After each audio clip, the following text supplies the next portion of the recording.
Started recording. Hey, good evening, everyone.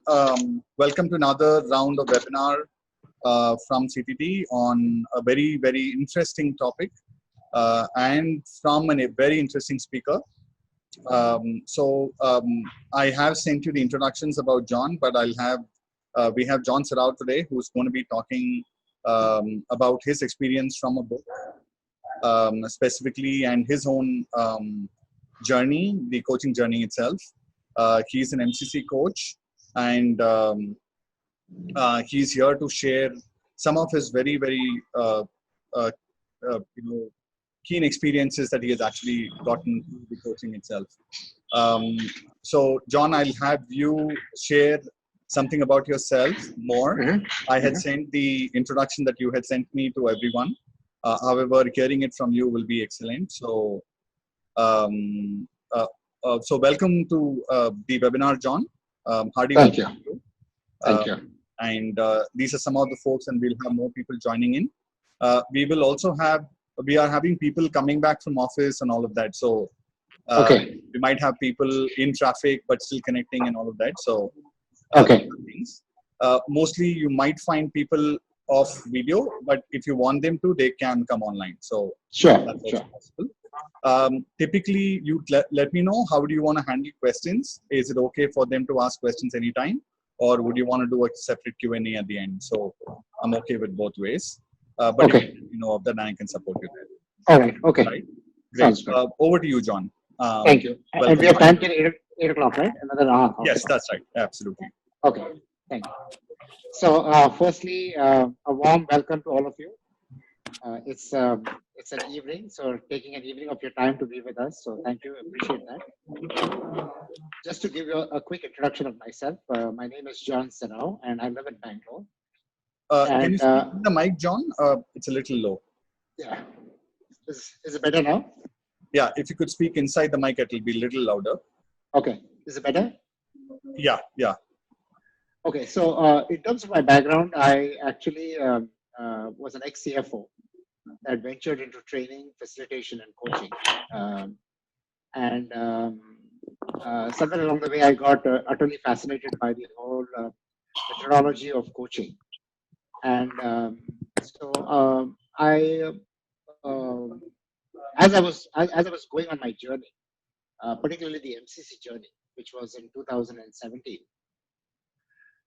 we were challenged by our mentor coach, Ram, to read a book called On Becoming a Person by Rodgers.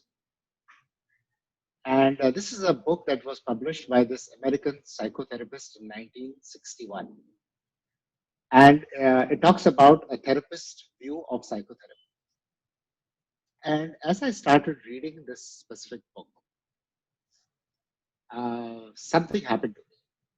So let me take you to what the genesis of what happened to me. So if I look at the competency called establishing trust and intimacy with the client, which is the third competency, CC3, and it talks about, the last part of this competency talks about holding the client in unconditional positive regard. And so what does it mean to hold the client in unconditional positive regard? So this was a word that was actually not coined. The sentence was not coined by Rodgers. He attributes it to another psychotherapist who coined it maybe 10 years before that, but he's used that. And what I found very interesting about what Rodgers was trying to say was that when you unconditionally accept another person as they are, which means with all their faults, with all their issues, and as you accept yourself as you are, so it's both, it's accepting yourself and it's accepting the other person. He says change begins to occur both in you and in the other person. And all you require is to create that space of unconditional positive regard, which is really all about being non-judgmental and being non-judgmental in a situation like that. So let me share with you how this shows up, okay? And what were some of my findings about it. So what I realized was that if I look at my own scriptures, which is the Bible says, "Judge ye not, lest ye be judged," which means we are asked not to judge, and the only thing that we're asked to do is to love. Okay, so that was what my scripture said. And while I tried to follow the scriptures, I found it extremely hard to do that. And the reason why is because all of us, the moment we meet somebody, we tend to judge a person. The way the person is dressed, the way the person speaks, the color of his hair, whether he's clean shaven or not, the kind of shoes he wears, but we are making judgments all the time. And when we make a judgment, that judgment tends to come in the way of our relationship with the other person. And so what Carl Rogers was basically trying to say is that we all have issues, we all have problems. And therefore, how do we get to a point where we are not judging another person? And taking that posture every time. So let me tell you what happened in terms of the whole process. So we were challenged to practice this. So I had to practice it. So I wondered how to get to practicing something like this. And then what happened was, in my own church, I was faced with two specific instances that challenged this judgment part very deeply. So I'll share both those examples with you. There was one young lady, who had a child out of wedlock and had a baby about 14, 15 years ago. And the girl is somebody that we really all dote on. And a few years back, this lady goes back, has another relationship with another person, and has another child out of wedlock. If I think about the scriptures that I follow and the church that I belong to, one is very quick to judge in a situation like that. Hey, this person is not living a good life or not living a life of high morals or whatever. But this was an opportunity for me to be non-judgmental. So I decided that I'm going to practice being non-judgmental and see what would happen. So I practiced. So when I came face to face with this person, I set aside every judgment and I spoke to that person as another human. And you know what the beauty about relationships and non-judgment is that the other person can sense your non-judgment even without you saying a thing, just as much as the other person can sense that he or she is judging you. And that fact came alive to me when I was reading David Rock's book on the brain. And he talks about the fact that we have mirror neurons in our bodies that can sense what the other person is feeling. So this was one instance. The second instance was of a young girl in our church, whose father had a sexual relationship with his wife's sister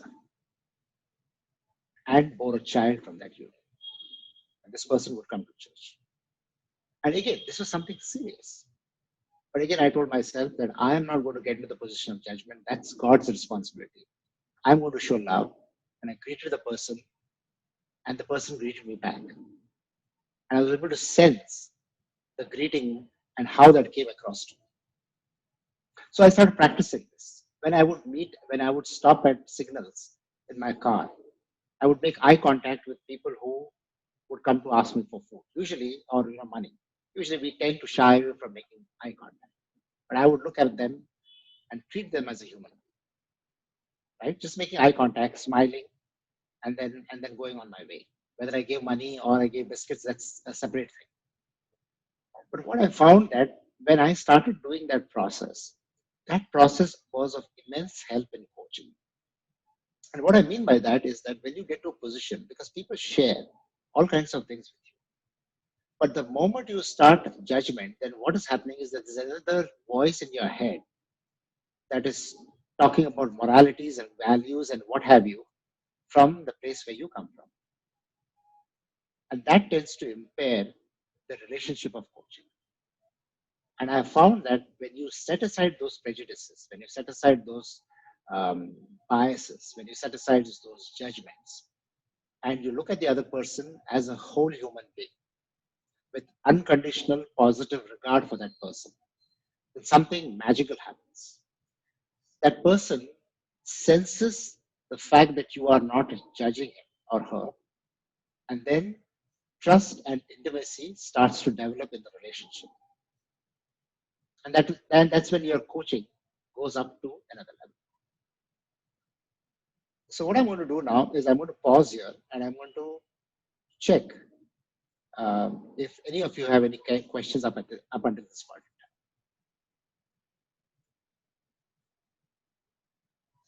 Because I'd like it to be not a monologue, but as interactive as possible. So if you can, whoever wants to ask a question, please unmute yourself, ask the question, and then you can mute yourself again.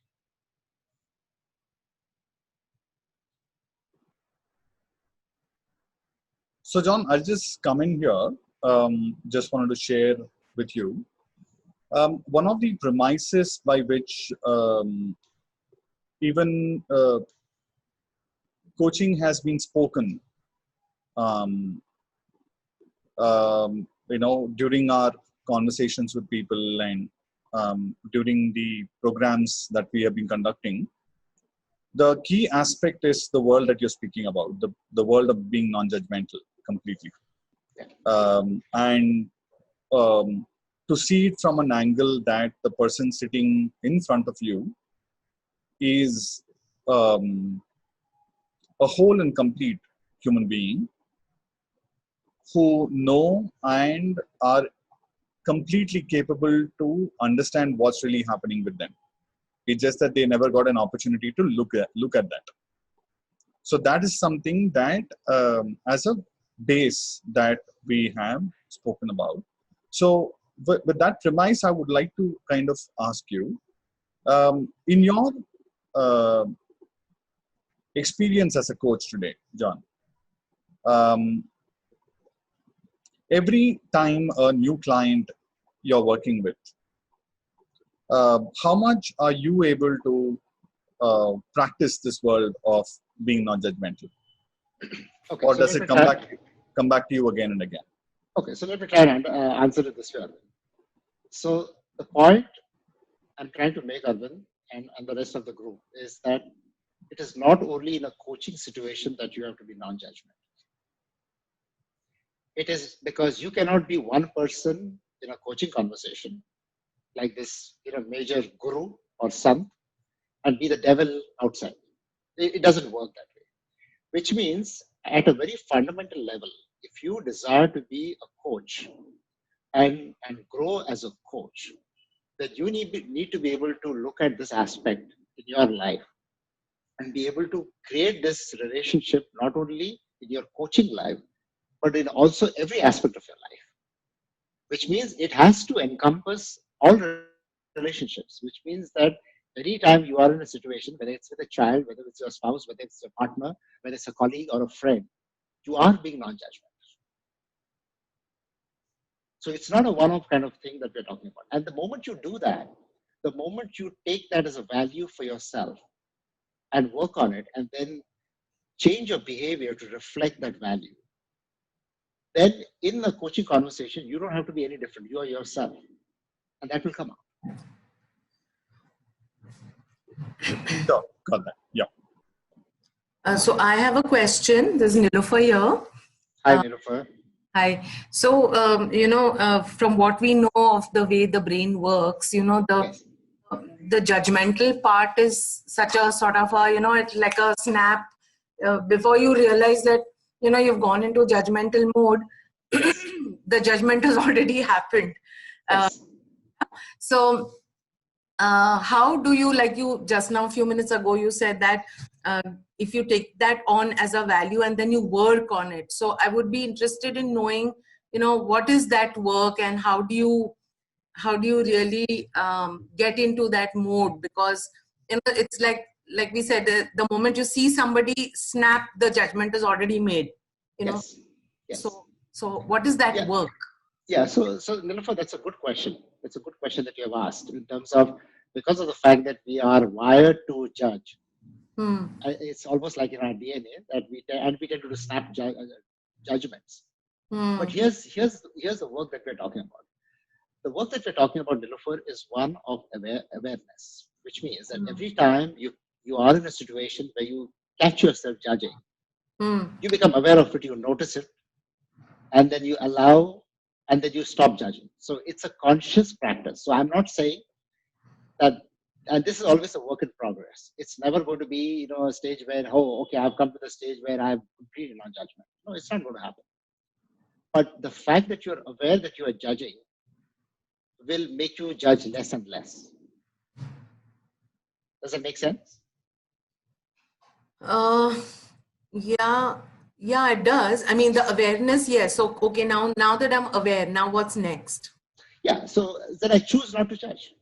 And I look at that person, and can I therefore look at the person as another human being who has, so the way I look at Nilofer is that when I looked at those people that I was trying to judge, I asked myself this question, simple question. Am I capable of doing the very thing that I am judging in others? And you know what my answer was? My answer was yes. That I am capable of that. Yes. So therefore, if that be so, what gives me the right to stand in judgment? Because in a weak moment, I could be in that position and I might succumb to it. Right? So therefore, it's also the realization that we ourselves are fallible. And therefore, that realization plus the awareness that it's important for us not to judge. And plus, in terms of a virtue, it's also, if you think about all our scriptures, as a virtue, it's a good virtue to have. It's a good value to have for us in our lives. Right. And it's never easy. It's never easy. It's always about looking at the person and taking the person with all their problems and also accepting yourself with all your problems and your faults. So that's the other part as well. Thanks. Yeah. Okay. Anybody else? Any other question?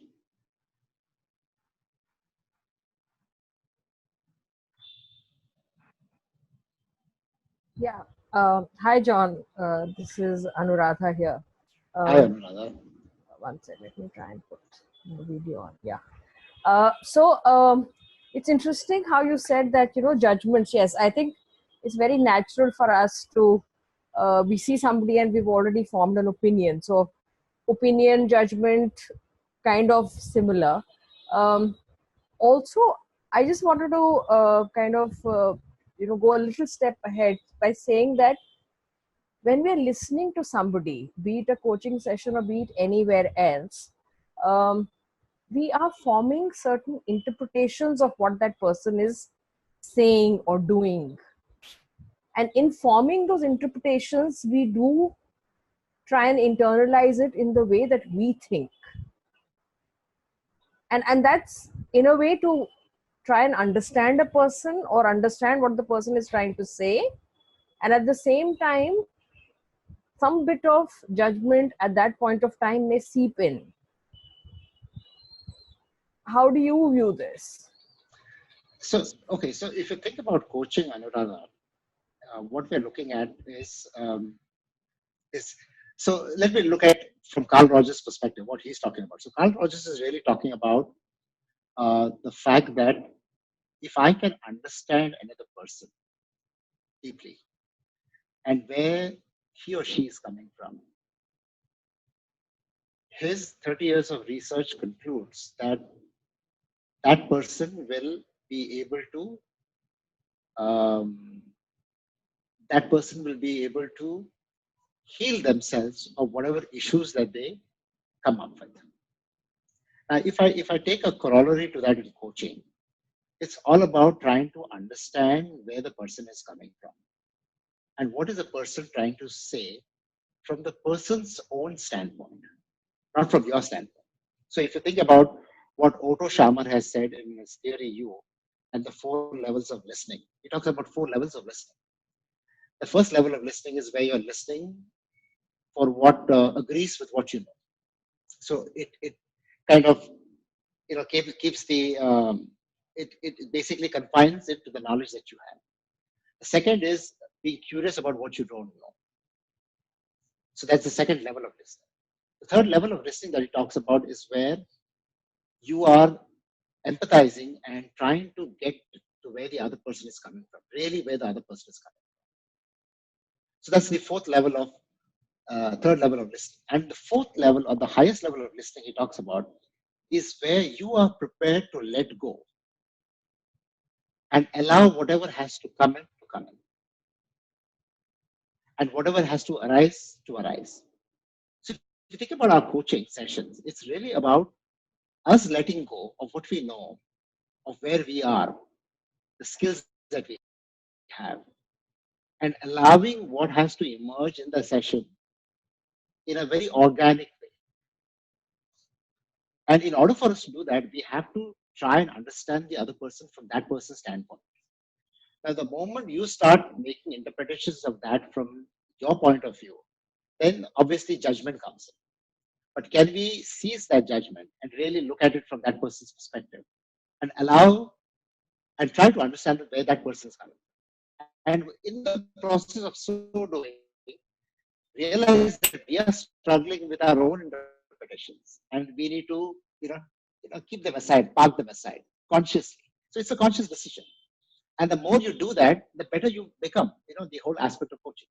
So it's not something that happens overnight, it's like a journey of sorts. Yeah. So now, when I think about where I am from an MCC standpoint, I think I've just started, beginning to understand how coaching is happening. So it's the first baby steps. yeah, Right? yeah. So it's really about really understanding yourself. Yeah. So sorry, I was just going from where Neelu ended saying, so what's the process? So Yeah. I was just trying to say that yes, it's Correct. It's not easy. It's very difficult to completely park your thoughts out, and I think that's something Arvind would also know, that that's always something that I've struggled with through my coaching journey, to to completely disarm your mind and your thoughts as you get into a coaching session, and then even to be in the same state throughout, right? So it's tough. So I was just, for the benefit of everyone else, with your experience, and picking up from where Nilofer left, to say that, is there a process that you followed? Is there something that you consciously do to be able to remain in that state over a prolonged period of time? I think each of us, in a sense, will have to find our own process. Yeah. In terms of non-judgment, right? For me, it's all about becoming aware and telling myself, look, I'm not going to do any judgment. I'm going to pause. And that itself, that little pause helps me. Now, it might be different for different people, but you'll have to figure out what that non-judgment will look like for you in your own relationships. Yeah, I know I'm not making it easy for you guys, but something like this is never easy. No, so for me, it used to be in the mentored coaching sessions, I would visualize Rajat saying, no, you can't do.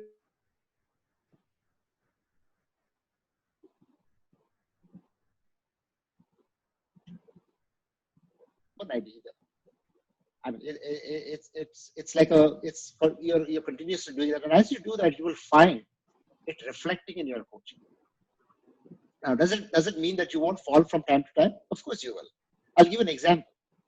After I got my MCC, a few months later, I was playing golf with a good friend of mine, and for some reason, he kept irritating. And for the first time, I stopped playing right there, and I screamed at him and hollered at him. And 25 years of playing golf, I'd never done this to anybody. And afterwards, I felt so ashamed of myself. And I said, look, I'm supposed to be an MCC coach, and look at the way I'm behaving. Of course, I went to him, I apologized to him, but I was really ashamed of myself. So will we fall from time to time? Of course, you bet we will. But I think we will get up much quicker than otherwise. I have a question here. This is Rekha here. John, I wanted to understand that, even when we are practicing to be non-judgmental about people, at the end of the day, we are also human beings. Yes. Right? But have there been any experience where you have you've had afterthoughts, you've had the afterthoughts of being judgmental post any session, something like that? I'm not sure if that's the kind of, I'm not sure if I'm putting it in the right way, but have there been, sometimes when we have a conversation, we are not judging at that moment, but there are times where there are afterthoughts coming. Did we judge the person? Did the person judge us? Those kind of afterthoughts. So have there been any experience like that? Where post the session you judge somebody? Yes. That's a good question. I've never given a thought to that, because for me, once the session is over, I don't even think about it. Okay. From a judgment, non-judgment standpoint, it's only there that it happens. Hmm. But this brings up a very interesting point, which is about being yourself. And I don't know which competency this is addressed. Where okay, so in the same competency in CC3, it talks about coach is willing to be at the MCC level. This is the description. Sure. It says coach is willing to be vulnerable with client and have client be vulnerable with coach. Okay. And it talks about the fact that coach is comfortable not knowing as one of the best states to expand awareness in.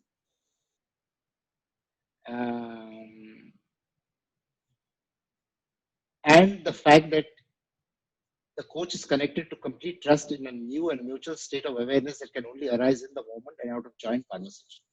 So one of the things that happens to all of us is because of the fact that all of us have come from either a corporate background or a psychology background or a psychotherapy background, or have had experiences in counseling or coaching or mentoring or supervision and those kind of things. We often have this thing that there is a body of knowledge that we have. And when you enter into a coach conversation, it's about entering that conversation, being comfortable with not knowing. Right? And sometimes we are scared to be in that position because, hey, these guys have hired me to be a coach. And how can I be in that position where I make myself completely vulnerable? But that's exactly what the competency is saying. And I suspect the competency has been borrowed from Carl Rodgers as well. So let me share with you what are some of the things that Carl Rodgers talks about. Very beautiful. And I love that. And that's why this book. So if I show you this book, I have marked it in orange. And then I've marked like half the page. I'm reading it again, and I'm now marking the remaining part in yellow. So it's so deep, and it's so intense. So let me share with you one of the things that he says here. Very interesting. After I spoke with you, John, I got a soft copy of the book. I'm reading it now. Oh, you did? I hadn't read this book before. Okay. But I'm reading it now. It's really, really good. So in this book, on page number 11, it says,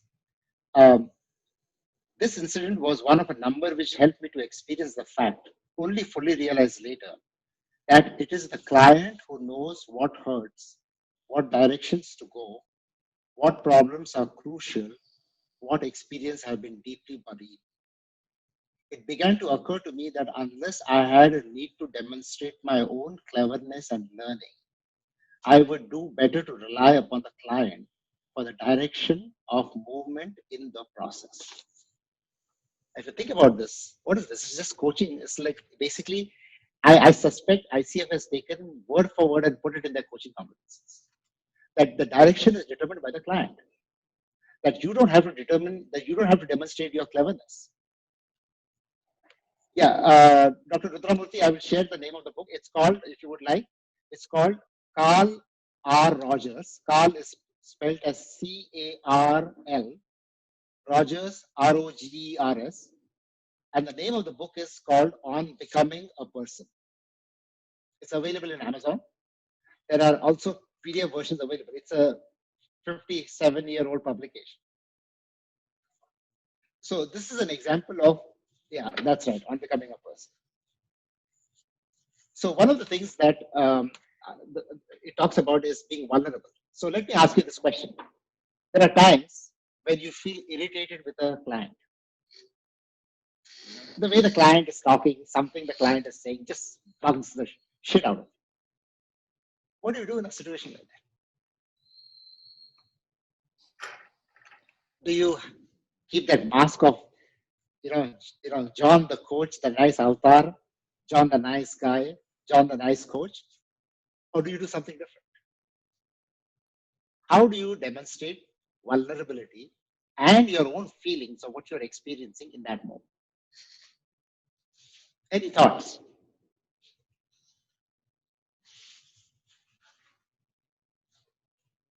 Not really.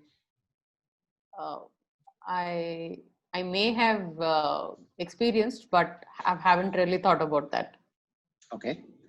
But if you had to share it with your client, how might you share this? I have no idea. I have no idea about it. My answer is I don't know. Okay. So before you get to the question of sharing, do you even think it would be advisable to share those feelings? I may not be comfortable sharing that. Okay. So that means, if I look at this, that means you're unwilling to be vulnerable with your client. Yeah, but maybe at this stage at ACC what we are pursuing, but maybe when we reach till PCC and MCC, maybe with Rekha, the point is that it's a journey, right? Yeah. So it doesn't matter where you are right now. Yeah. But if you have to progress in your journey, and these are the specific pointers at the MCC level that they've written, that you have to be vulnerable with a client and have the client be vulnerable with you. Now the client might be vulnerable with you, but can you also be vulnerable with the client? You're feeling irritated. And I felt irritated with a client, a peer coach of mine. I didn't know how to express it. And I suspect that he experienced that I was feeling irritated. He never came back to me for peer coaching after that. To be honest, yes, experience has been, but the expression has, from my end, has been very extremely polite at the end of the session. Let me check with the others. What do the others have to say? You're feeling irritated with a client because of whatever, and it happens. What do you do in a situation like that? So I don't have an instance of irritation really, but it was more in terms of confusion, because there was so much being unpacked that I did then say, but I'm confused. I don't know. What is it that you're wanting to really talk about? So could you help me understand?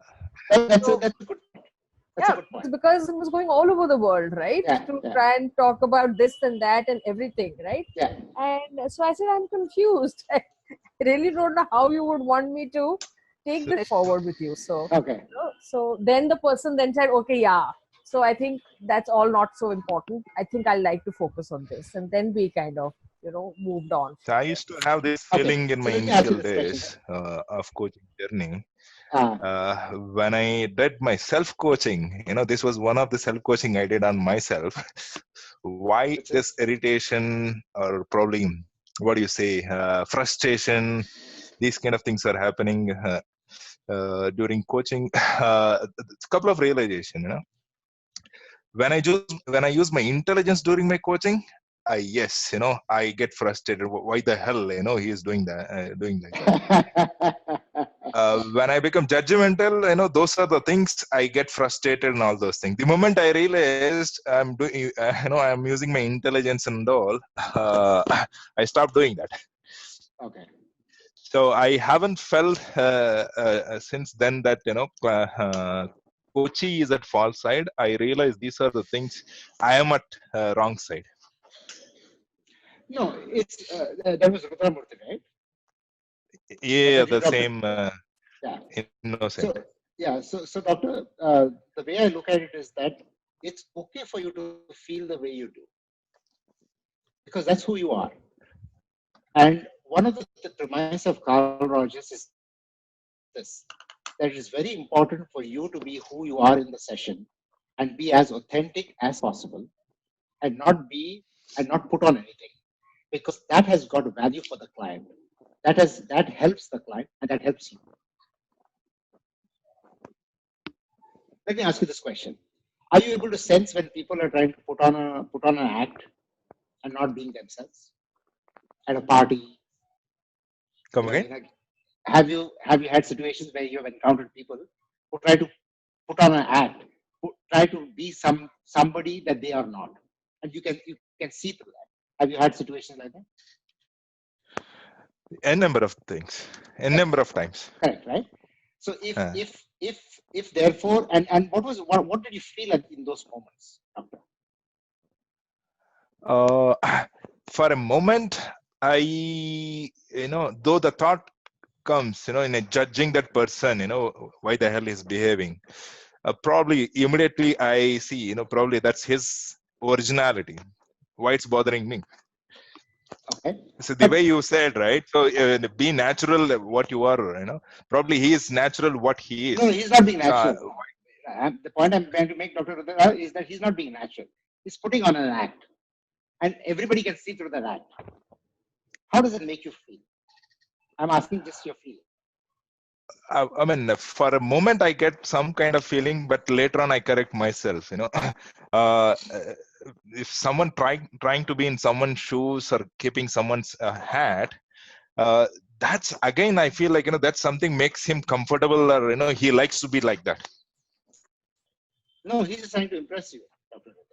And that's what that could be his nature. No, it's not his nature. Impressing it could be his nature. No. I mean, see, like when you meet people, you either talk in a manner that is, I'm not saying that is not naturally you, but the fact is that sometimes we tend to put on and do something that we don't believe in, right? Mm-hmm. And people can sense it. Now, if the same thing happens in a coaching conversation, what kind of trust and intimacy would the client have with you?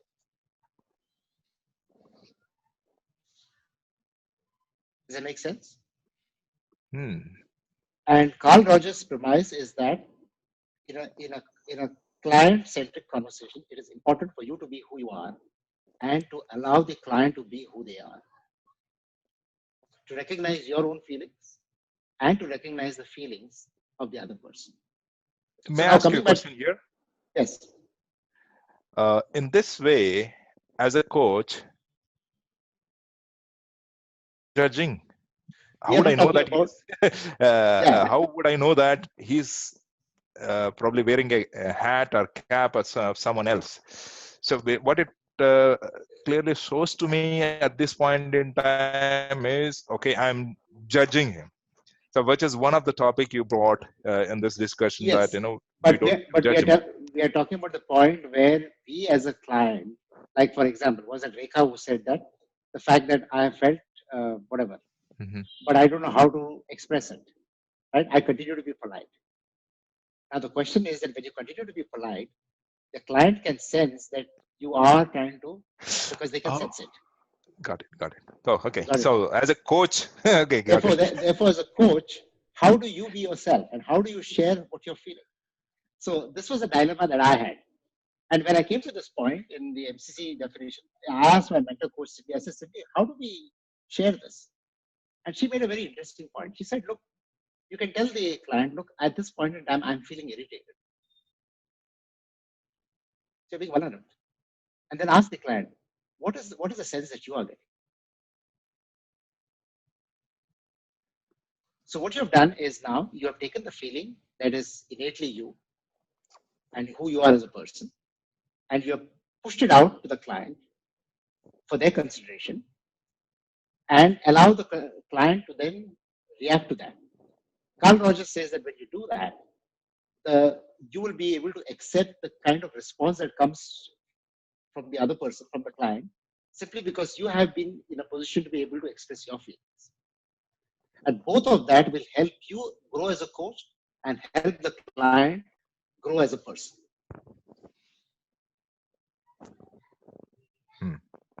Make sense? It's interesting. I don't want to say whether it's yeah. So it's about, so one is about non-judgment, but the second is about being authentic. So being authentic, and apparently the research that he has done says that when you are authentic, that is of great value to the client. Similarly, in a relationship, when there are two people when two people can be very authentic with each other, you tend to start trusting each other. And the moment you start trusting each other, you are able to then share what is really bothering you, or what are the real issues that are, instead of just glossing over issues. Because remember, what we are looking at is the competency called establishing trust and intimacy with the client. And trust and intimacy with the client, according to Carl Rodgers, is not about being nice to the client all the time, because you cannot be nice as a person all the time. You have your own problems, you have your own struggles. And it's being you as a person, being authentic in that relationship that allows growth to happen for both the people.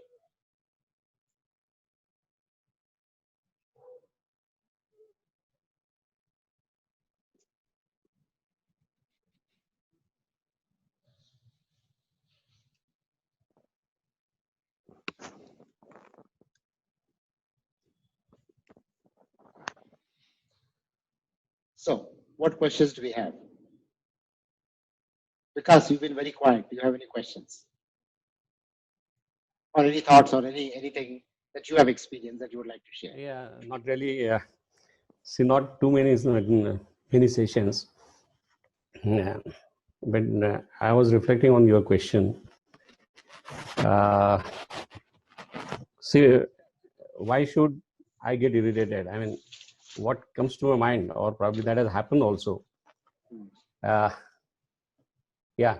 So somebody wanted to know what the book was. It's the cover of the book. Okay. So, does it reflect on my questioning?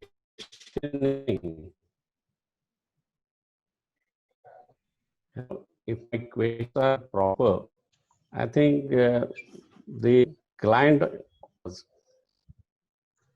It may have nothing to do with you, Vikas. It may be something. It may not have anything to do with your questions. It might simply be the fact that you had a bad fight with your wife, for example, and that's playing on your mind, and you are irritated because of things not in your control, and you come to a coaching session, and you carry that baggage with you, and then this guy says something that gets your goat, and then you get further irritated. So it may not be anything to do with your questions. It's just one of those days. Example you gave, that is, I am bringing irritation actually on my own. It's not the client who is creating irritation in me. I'm. No, so sometimes, yeah, I'll give an example, because there's one client that I was working with. That guy kept talking, Yeah. yakking away. He just would not let me get a question in even sideways. And like somebody else said, about confusion. I know there's Nilofer who said this. I was so horrendously confused. I didn't know where to start. And I experienced irritation with it. But I still try to be like a pleasant coach and try to listen. But somewhere I started disconnecting with the person. Mm-hmm. So that irritation left me disconnected from my listening to the person. So you can see the ramifications of that. But by addressing that, by telling the client that I am feeling irritated, I am naming my emotion, and the very act of naming my emotions allows me to take resources from my limbic part of my brain where the irritation is being felt and move to the prefrontal cortex where decision making happens, and it allows me to calm down. So the very process of being vulnerable helps me to calm down and come back to the session. Yeah. Does that make sense? Yeah, I appreciate this part. But still, I am with that thought that if the client is talking continuously, maybe I may be judgmental in saying it is something irrelevant. But then my questioning is such that he really starts telling what he is supposed to tell. I mean, instead of beating the bush around, see, he can come to the point. If my question is powerful, that's what still I'm still on that thought. But once you're irritated, yes, then I fully agree what you said. And Nilofer just shared about the fact that naming an emotion is part of emotional intelligence. Yes, it is. It is true. Absolutely. The fact that you can name an emotion, which is why when we are in the process of seeing shift in a client, and to be able to pause at that point in time and to ask the client, look, I'm noticing a shift happening. What are you noticing about yourself? What are you experiencing at this point in time?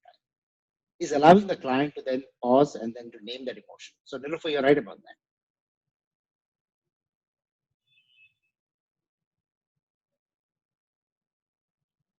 Okay, so here is, since we have got about 10 minutes left, let me share some tips that might probably help us, focus on what Carl Rodgers is trying to talk about, unconditional positive regard, and to be able to,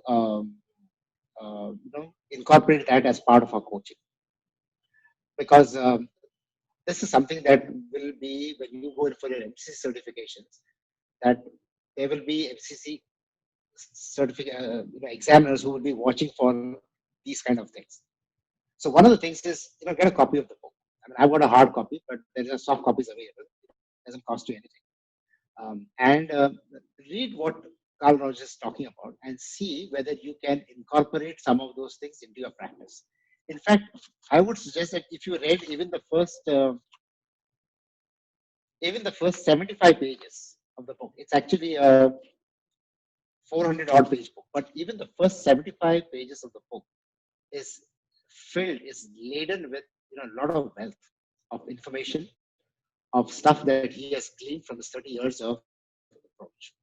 By the way, one of the things that I did, and which I do all the time, is whenever I meet psychologists, I ask this question: do you practice the Rogerian method of psychotherapy? So I know a very young, bright girl in our church who's currently doing a PhD program from Le Mans, extremely super bright. And I said to her, Preeti, do you practice the Carl Rodgers method of psychotherapy? And she said, John, I've studied it, but it is so hard, John. In fact, what I would urge you to do is, one is read the book. Secondly, is go to the internet, go to YouTube, and search for Carl Rodgers Carl Rodgers therapy sessions with Gloria, and see what it does. Carl Rodgers therapy session with Gloria. Gloria. So just say Carl Rodgers. Even if you say Carl Rodgers, it'll show up. In fact, Carl Rodgers does it. Albert Ellis does it, and I think another one of those great psychologists does it. So the three of them coach Gloria. So you can actually see the different approaches of three different styles. Okay, but that's psychotherapy. But there's a lot of learning for us from a psychotherapy session as well. Right? Of how do you ask questions? How do you paraphrase? How do you listen? How do you make sure that you are understanding what's happening? So there are a lot of good elements that we can learn from the science of psychotherapy. So the other name was Albert Ellis. Albert Ellis. So Albert Ellis is the one who has created this framework called rational emotive therapy. Albert Ellis, yes, that's correct. Yeah. And there's one more, but when you do the Google on these things, the third one will also come up. Pearl, I think it's Pearl. I am Pearl, I think, but it'll come up. So one is read the book. Second is look at the psychotherapy session. The third is, which I found useful, and you'll have to figure out what works for you, that every time I catch myself judging, I try to become self-aware of it. And then I tell myself, literally, that I will not judge. I will choose not to judge at this point in time. Fritz Perls, correct. That's correct. Just start. Thank you. Thank you, doctor. Fritz Perls, correct. So I found that useful. And when you go into a session, go with that same approach. So practice it outside, because it's very important that you internalize it. Now, if you don't believe it, that that you think that you should judge, and that it's okay to judge outside, then continue to judge in the session. I would rather that you be authentic even in the session than you be two different people. But if you so choose that you will not be judgmental, that you choose to do that in your personal life as well, which means in every relationship that you come with, take that stance that you will not judge. And if you would like, we can do a recap of this again, just for you to share your experiences of what has been the result of non-judging on your relationships, both in a coaching framework and in a non-coaching framework. I would be very curious to hear. And then try it out in your coaching session and see what happens. I found that it's wonderful, because then you're truly trying to live what the coaching competency that ICF is talking about at the highest levels. It's really being very client-centric. It's believing that client has all the answers. It's believing that client knows where to go. It's operating from a state of not knowing. It's the ability to be vulnerable with your client. It's the ability to be who you are as a person in the client, to be authentic. And because that is of tremendous value, which is something that is also evident in the competencies. So all you need to do is to practice this. Now, I know that some of you may be ACC coaches, but very soon you will be at a stage where you will be doing MCC certification. And I would much rather that everybody operates at the MCC level. I see no reason why you should be stuck with a label called ACC. But I want you to start thinking that I will be an MCC coach.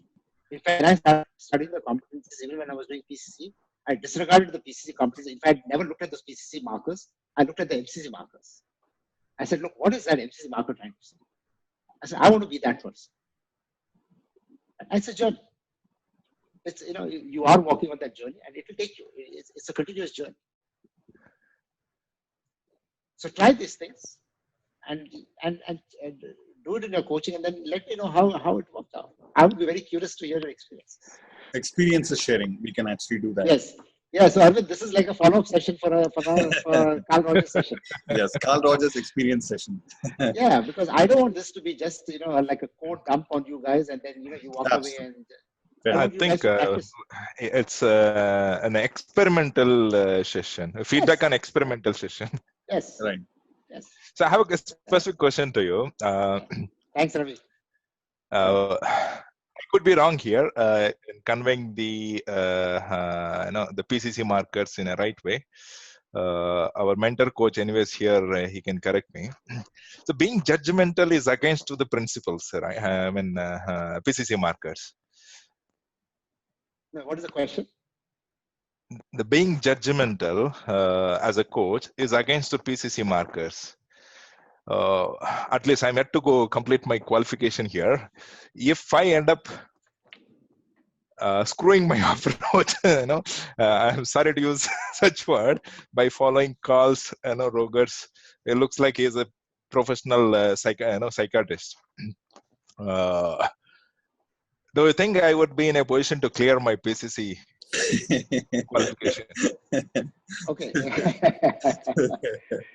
So if you go to the third competency, the third CC, which is establishing trust and intimacy with the client, and you read the first part, the last part of that talks about holding the client in unconditional positive regard. And therefore, what I would like to ask you to do is to, once you get a copy of this book, is to go to page number 62 of this book and look at the second condition of Carl Rodgers. Okay. Mm-hmm. Page number 62. And he uses the exact identical word called unconditional positive regard. Look at this chapter, page 62. Then go back to this marker CC3. Okay. Think about it, reflect on it, and then give me a call. We can talk. Sure. And then I will tell you whether you'll pass your PCC or not. Sure. So I think Arvind would be sharing the coordinates. Yes. Yes. Arvind, please do that. Sure. Sure, John. Email, WhatsApp, phone, whatever works. Absolutely. Sure. So, Arvind, we are at the top of the hour, and yes. I want to be mindful of our time. So, I want to check with you. How do you want to conclude our session? Okay. So, I presume most of the questions have been covered.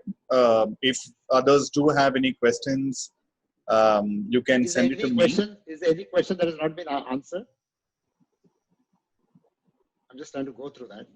No, questions have been answered because those who asked the questions came on video to quickly talk to you about it. I saw the chat. And I think and those were comments as such. So questions didn't come up, but people can definitely if there are more questions coming up, because right now the questions I think will come up after the experimentation is completed.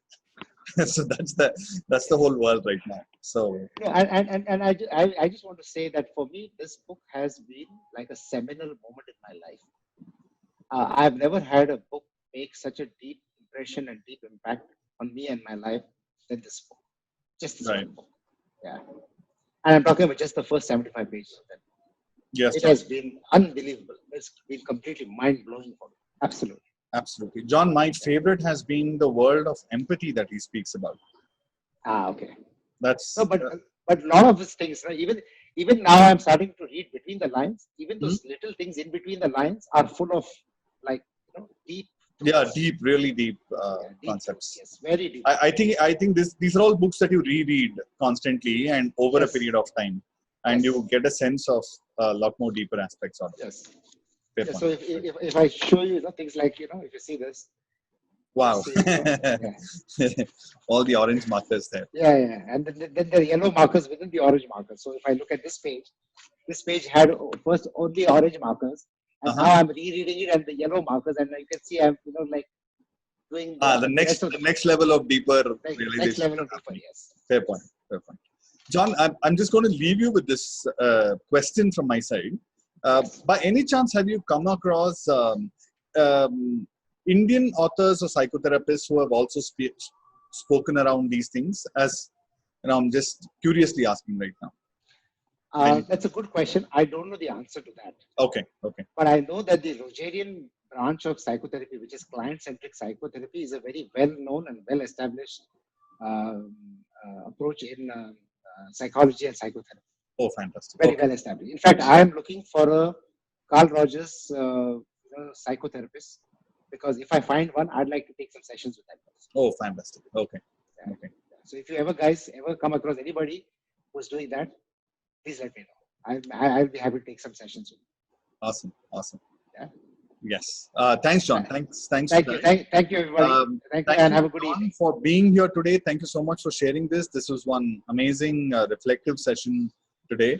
And one of those sessions where we have done it just on conversations. So that was like really great.